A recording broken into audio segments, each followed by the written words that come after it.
Hi friends, welcome to village వంటకాలు. Friends, సరికొత్త రెసిపీతో మీ ముందుకు వచ్చాను. ఇవాళ రెసిపీ వచ్చేసి సింపుల్ అండ్ టేస్టీ టమాటో నిల్వ పచ్చడి. టమాటాలతో ఇలా నిల్వ పచ్చడి రెడీ చేసుకోండి, చాలా రుచిగా ఉంటుంది. ఈ పచ్చడి ఎక్కడ కూడా తడి తగలకుండా స్టోర్ చేసుకున్నట్లయితే ఎక్కువ రోజులు తాజాగా ఫ్రెష్గా టేస్టీగా ఉంటుంది. ఇక లేట్ చేయకుండా సింపుల్ అండ్ టేస్టీ ఈ టమాటో నిల్వ పచ్చడిని ఎలా రెడీ చేసుకోవాలి, దాని ప్రాసెస్ ఏంటనే చూసేద్దాము. ముందుగా టమాటో పచ్చడి రెడీ చేసుకోవడానికి నేను ఇక్కడ 1/2 kg టమాటాలను తీసుకున్నానండి. ఇవి చిన్న చిన్న టమాటా పండ్లు, బాగా పండినవై ఉండాలి, మెత్తగా ఉండకూడదు, గట్టిగా ఉండాలి. ఈ చిన్న చిన్న ఈ టమాటా పండ్లని రాములకాయలు అంటారండి. చాలా పుల్లగా టేస్టీగా ఉంటాయి. వీటితో కర్రీ చేసుకున్నా కూడా కర్రీ చాలా రుచిగా ఉంటుంది.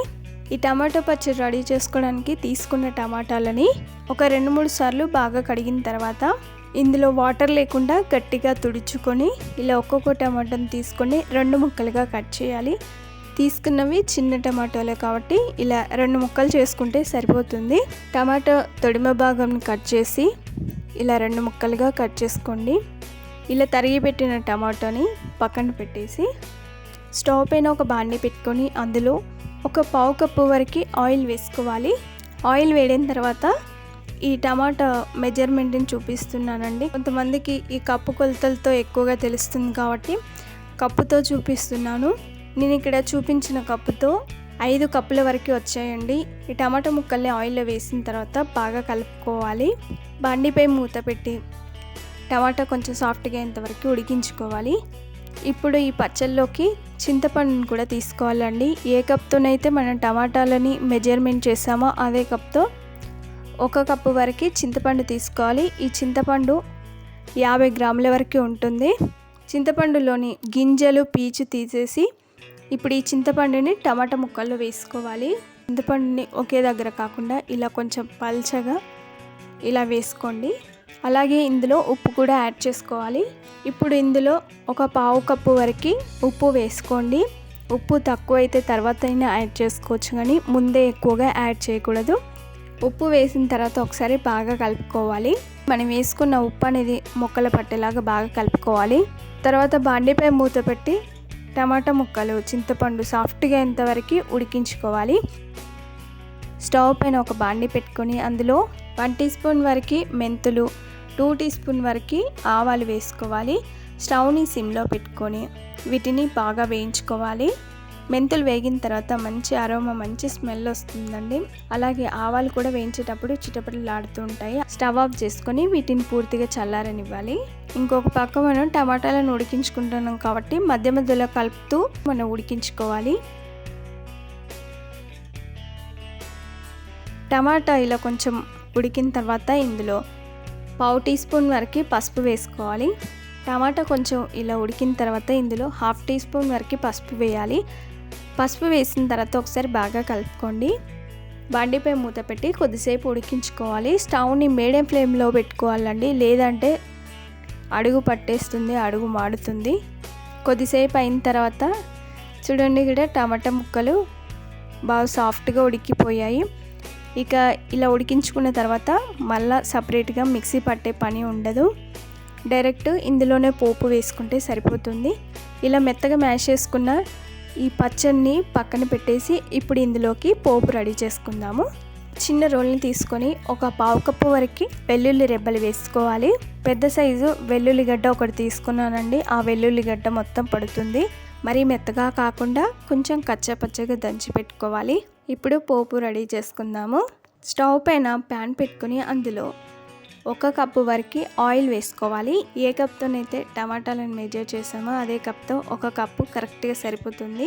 ఆయిల్ వేడిన తర్వాత ఇందులో 2 స్పూన్ల వరకు శనగపప్పు, 2 స్పూన్ల వరకు పొట్టు మినప్పప్పు, మినపగుండ్లైనా కూడా వేసుకోవచ్చు.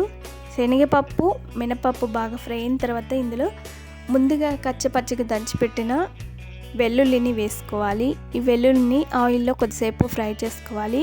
వెల్లుల్లి ముద్ద వేసిన తర్వాత స్టవ్ని సిమ్లోనే పెట్టుకొని బాగా ఫ్రై చేసుకోండి. హై ఫ్లేమ్లో పెడితే మాడుతుంది. అది కొంచెం ఫ్రై అయిన తర్వాత ఇందులో 1 స్పూన్ వరకు ఆవాలు, 1 స్పూన్ వరకు జీలకర్ర వేయాలి. ఆవాలు జీలకర్ర వేసిన తర్వాత ఒకసారి బాగా కలుపుకోవాలి, కొద్దిసేపు ఫ్రై చేసుకోవాలి. తర్వాత ఇందులో 5-6 ఎండుమిర్చిని తీసుకొని వాటిని ఇలా హాఫ్గా కట్ చేసి ఇందులో వేసుకోండి. ఎండుమిర్చి వేసిన తర్వాత స్టవ్ని మీడియం ఫ్లేమ్లో పెట్టుకొని ఫ్రై చేసుకోవాలి. 1 లేదా 2 రెమ్మల కరివేపాకు కూడా వేసుకోండి. వీటిని బాగా ఫ్రై చేసుకోవాలి. వెల్లుల్లి, ఎండుమిర్చి ఇవన్నీ బాగా ఫ్రై అయిన తర్వాత స్టవ్ ఆఫ్ చేసుకొని ఈ పోపుని పక్కన పెట్టేసి చల్లారనివ్వాలి. ఈలోగా మనం ముందుగా వేయించి పెట్టుకున్న మెంతులు, ఆవాలని మిక్సీలోకి వేసి మెత్తని పౌడర్ లాగా మిక్సీ పట్టుకోవాలి. ఆవ మెంతి పిండి రెడీ అయిపోయింది, పోపు రెడీ అయిపోయిందండి. ఉడికించుకున్న ఈ టమాటాలని మెత్తగా మ్యాష్ చేసుకుంటూ మరలా ఒకసారి బాగా కలుపుకొని ఇందులో 1/2 కప్పు వరకు కారం వేసుకోవాలి. కారం వేసిన తర్వాత ఒకసారి బాగా కలుపుకోండి. తర్వాత ఇందులో ముందుగా పొడి చేసి పెట్టుకున్న ఆవ మెంతి పిండి వేసుకోవాలి. ఇది ఒక 1/4 కప్పు వరకు వేసుకోండి. తీసుకున్న మెంతి ఆవ పొడి మొత్తం వేసుకున్న తర్వాత ఒకసారి బాగా కలుపుకోవాలి. తర్వాత ఇందులో పోపు వేసుకోవాలి. పోపు పూర్తిగా చల్లారిన తర్వాతనే ఈ పచ్చళ్ళలోకి వేసి బాగా కలుపుకోవాలి. ఉప్పుని సరి చూసుకోండి, ఉప్పు సరిపోకపోతే ఇంకొంచెం యాడ్ చేసుకోవచ్చు. పచ్చడిని అంతా కూడా ఇలా బాగా కలుపుకోవాలి. చూడండి పచ్చడి ఎంత కలర్ఫుల్గా వచ్చిందో. ఇలా కలిపి పెట్టుకున్న దాన్ని సర్వింగ్ బౌల్లోకి తీసుకొని ఇప్పుడు కావాలనుకుంటే అప్పుడు ఈ పచ్చడి వేసుకొని సర్వ్ చేసుకోవడమేనండి. చాలా రుచిగా ఉంటుంది. ఇలా రెడీ చేసుకుని ఈ పచ్చడి గాజు సీసాలో కానీ ఎయిర్ కంటైనర్ బాక్స్లో స్టోర్ చేసుకున్నట్లయితే మనకి ఎక్కువ రోజులు చాలా తాజాగా ఫ్రెష్గా ఉంటుంది. చూడండి పచ్చడి ఎంత కలర్ఫుల్గా వచ్చిందో. తీసుకున్న 1/2 కేజీ టమాటాలకి నేను ప్రతిదీ కూడా మెజర్ చేసి చూపించానండి. ఫస్ట్ టైం చేసుకునేవారు ఈ విధంగా ట్రై చేయండి. ఈ పచ్చడి చాలా రుచిగా ఉంటుంది. మిక్సీలో వేసి రుబ్బుకున్న పచ్చడి కంటే కూడా ఇలా ఇన్స్టెంట్గా మిక్సీ పట్టకుండా చేసుకున్న ఈ పచ్చడి చాలా రుచిగా ఉంటుందండి. వేడి వేడి అన్నంలో ఇది వేసుకొని తింటే ఇక ఏ కూరలు కూడా సహించవు, అంత కమ్మగా ఉంటుంది. మరి మీరు తప్పక ట్రై చేస్తారు కదా. మరిన్ని ఇలాంటి ఎన్నో వెరైటీ రెసిపీస్ కోసం మా ఛానల్ని సబ్స్క్రైబ్ చేసుకోండి. మీకు ఈ వీడియో నచ్చినట్లయితే లైక్ చేయండి. మీ ఫ్రెండ్స్కి కానీ రిలేటివ్స్ కానీ షేర్ చేయండి. ఫస్ట్ టైం మా వీడియోని చూస్తున్నట్లయితే వెంటనే సబ్స్క్రైబ్ చేసుకోండి. పక్కనే ఉన్న బెల్ సింబల్ని క్లిక్ చేయడం ద్వారా మేము పెట్టే ప్రతి వీడియో నోటిఫికేషన్ మీ మొబైల్కి వచ్చేస్తుంది. Thanks for watching. Bye bye.